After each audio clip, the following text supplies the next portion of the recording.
आज बड़े घर की छोटी बहू में वह सवाल उठने वाला है जिसका जवाब अगर अभी नहीं मिला तो ये घर हमेशा के लिए दो हिस्सों में बन सकता है। घर में सुबह की शुरुआत होते ही अजीब सी बेचैनी फैल चुकी है। अहाना रसोई में खड़ी है लेकिन उसके हाथ काम में नहीं बल्कि दिल किसी और ही उलझन में फंसा हुआ है। रात जो बातें हुई थी उनके जवाब अब तक किसी के पास नहीं है। हर किसी को लग रहा है कि आज कुछ ऐसा होगा जिसे रोका नहीं जा सकता। दूसरी तरफ दुर्गा देवी बैठक में बैठी हैं। चेहरा शांत है लेकिन आंखों में साफ दिखाई दे रहा है कि वह सब समझ रही हैं। उन्हें पता है कि घर में जो खामोशी है वह तूफान से पहले की है। अर्जुन बाहर से आता है। उसके चेहरे पर घबराहट है जैसे वह किसी सवाल से भाग रहा हो। अचानक अहाना सामने आकर खड़ी हो जाती है। उसकी आवाज में ना शिकायत है ना गुस्सा, बस सच्चाई की ठंडक है। वह कहती है कि अब आधे अधूरे रिश्तों में जीना उसे मंजूर नहीं। अगर इस घर में रहना है तो सच और सम्मान के साथ रहना होगा।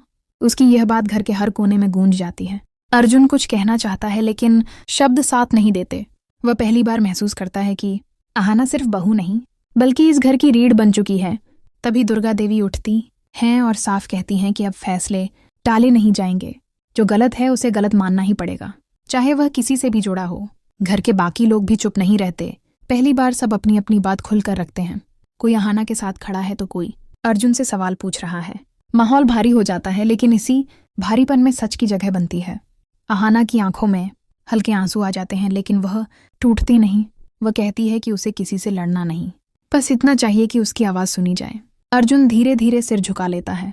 ये झुकाव हार का नहीं बल्कि समझ आने का है। दुर्गा देवी यह सब देखती रहती हैं। उनके चेहरे पर पहली बार सुकून झलकता है। उन्हें लगता है कि शायद आज यह घर एक नई शुरुआत की ओर बढ़ रहा है। आज फैसला पूरी तरह नहीं हुआ लेकिन सच ने अपनी दस्तक दे दी है और जब सच दरवाज़ा खटखटाता है तो या तो रास्ता खुलता है या फिर दीवार हमेशा के लिए गिर जाती।